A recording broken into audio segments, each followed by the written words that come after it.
अहम खबर देंगे आपको। वजीर आजम इमरान खान ने ट्वीट किया है। वजीर आजम ने पाकिस्तान की मदद करने पर सऊदी वली अहद का शुक्रिया अदा किया है। सऊदी अरब ने हमेशा मुश्किल वक्त में पाकिस्तान की मदद की है। पाकिस्तान के मरकजी बैंक में $3 अरब बतौर डिपॉजिट करवाए गए।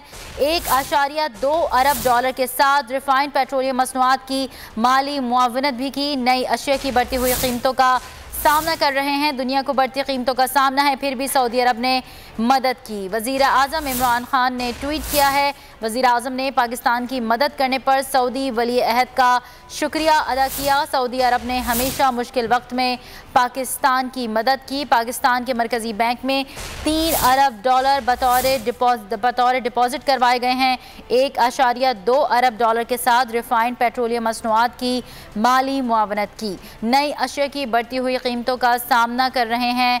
दुनिया को बढ़ती कीमतों का सामना है, फिर भी सऊदी अरब ने हमारी मदद की। वज़ीर आज़म इमरान खान ने ट्वीट किया है जिसमें उन्होंने सऊदी वली अहद का शुक्रिया अदा किया।